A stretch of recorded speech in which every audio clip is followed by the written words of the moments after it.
보십시오. 네, 안녕하세요. 요즘 언론 인터뷰를 거의 매일같이 하고 계신 것 같아요. 네. 한 얼마나 됐습니까? 그러신 지? 한 일주일 된 것 같습니다. 일주일 정도? 예. 그 전까지는 잘 안 하셨죠? 사실 저는 이 상황에 있어가지고 어떤 무리수들을 이제 결국에는 이 사태를 주동한 사람들이 둘까를 계속 지켜보고 있었는데요. 그 비대위 전환 시점부터 나오는 무리수들이라고 하는 거는 거의 묵과하기 어려울 정도의 무리수들이다 이런 생각이 들어가지고 그때부터 언론에다가 제 의견을 활발하게 밝히고 있습니다.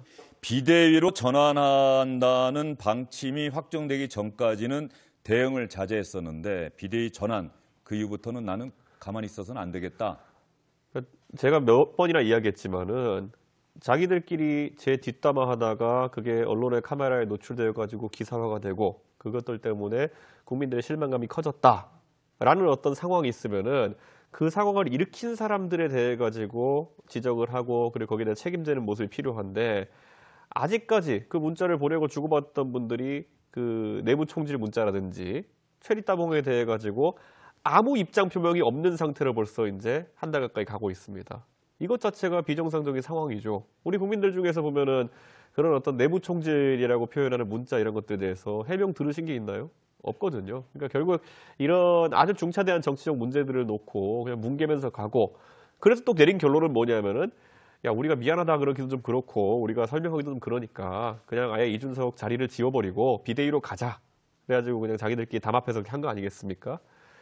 이게 정의롭다고 생각하시는 분은 없을 겁니다, 아마. 아니, 이게 국민들이 바라는 형태의 사태 진척이라고 보는 분도 없을 테고요. 만약 이게 제가 신군부에 비유하고 이렇게 했다고 하는데 이런 일이 반복되면 그게 신군부인 겁니다. 예. 예.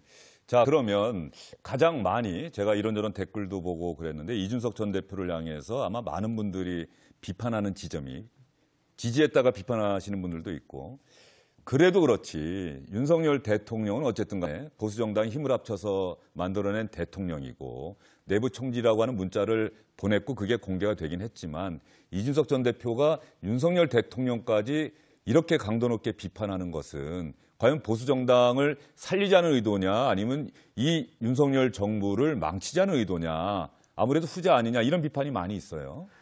자, 그렇게 따지면은요, 이게 사실 모든 것이 어느 시점에 딱 필요한 시점에 해결하지 않으면은 나중에 뭉개고 가다 보면 양비론식으로 흐르는 경우가 있습니다. 이 사안에 있어서 제가 시발점을 이야기했지만은 결국에는 대통령께서 다소 문제의 소지가 있는 문자를 보내시고 네. 그것을 원내대표 열람하는 과정이 노출된 다음에 그때 끊었으면 아무 일 없는 겁니다. 근데 그 뒤에 휴가를 간다. 그다음에 그 뒤에 어디 기자들이 물어봐도 답을 하지 않는다. 뭐 챙기느라 바빠가지고 특정 정치인의 발언을 보지 못한다. 이런 식으로 회피하면서 한 달 동안 오신 거 아닙니까? 네. 그러지 않고 어느 시점에라도 유감 표명이라든지 적절한 상황에 대한 어떤 해명이 있었다고 한다면은 여기까지 안 왔죠. 근데 저는 이거에 대해서 그러면 이것을 바로잡자고 하는 얘기에 대해서 나중에 가다 보면은 야, 한 달 동안 해명하라고 했는데 안 하는 거 보니까 오히려 네가 이제 좀 조용히 해야겠다 이렇게 이야기하는 것이 전형적인 보수 진영에서 많이 보였던 양비론적인 자세 아니면 나중에 좋은 게 좋은 거지 하는 자세이고 저는 그런 것들이 싫다는 것을 제가 판사님께 쓴 편지에도 정확히 밝혔고 그래서야 가처분 신청을 건 겁니다. 네, 앞으로 이런 것이 대한민국의 국정을 운영하는 방식이 돼서는 안 됩니다. 어떤 문제가 있을 때 그것을 힘으로 찍어내리거나 아니면 세력의 크기로 덮어버리려고 하는 이런 모양새가 문제가 돼서는 안 되는 것이고 그게 바로 지금 우리가 비판하고 있는 이재명 의원에 대한 지점이기도 합니다. 결국에는 좋은 게 좋은 건지 아니면 이렇게 뭉개고 아니면 힘으로 누르고 이렇게 하려고 하는 모양새 속에서 비판받는 건데 저는 지금 당에 계신 분들 중에서 이게 절차적으로 옳은 건지에 대해 가지고 자기 양심을 걸고 이름을 걸고 다 말씀하시면 됩니다. 이준석 조용히 해라라는 이야기 하기 전에 지금 상황이 옳은가 그른가를 이야기하고 그다음에 해법으로서 이 대표가 좀 참아줬으면 좋겠다 이런 얘기 해야 되는 건데 네. 지금은 가치 판단을 하지 않아요. 지금 이게 제대로 된 건지 아닌지에 대해서 본인 입장을 얘기하고 그럼에도 불구하고 이 대표가 참아야 된다 이렇게 얘기하시는 분도 있고 그게 아니라 그냥 말꼬투리 어떻게 잡을까 기다리고 있다가 무슨 신군부란 표현 어떻게 쓸 수 있느냐 어떻게 사람에 대해서 계곡이라고 할 수 있느냐 근데 이것도 제가 지금 너무 치졸해서 다투지 않는 것이지 세부적인 표현들 다투기 시작하면요. 저는 사람에 대해 계곡이라 한 적도 없는 것이고요. 사실상. 그리고 지금 또 이런 어제부터 신군부 지적이라는 것도요. 네.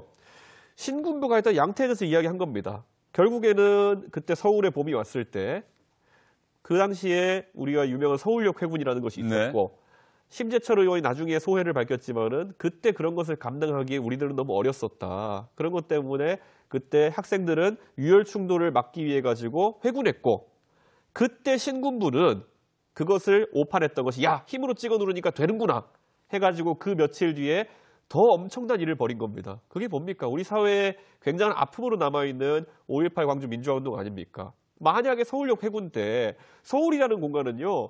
광주와는 또 다릅니다. 서울역이라 그러면 옆에 외신들도 많이 있고요. 광주에 무슨 택시 운전사 해가지고 잠입할 필요도 없어요. 외신이 모여있는 곳이 서울입니다.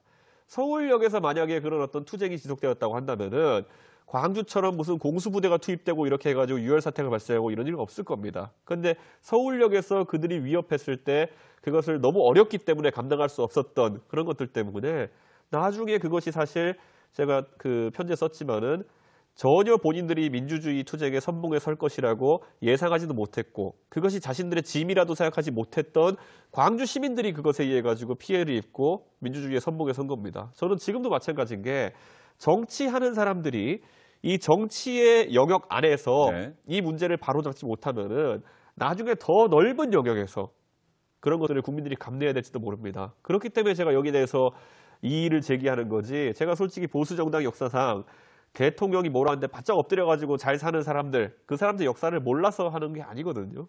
그러니까 저는 그 부분에 있어가지고는 말꼬리 잡으려고 할 게 아니라 만약에 저에 대해서 비판하고 싶은 분이 있으면은 이 사태가 과연 제대로 된 상황인지 아닌지부터 판단하시고 그 평가를 역사에 남기시고 저에 대해서 조언을 하셨으면 좋겠습니다. 예를 들어 우리 당내 의원들 중에 보면요.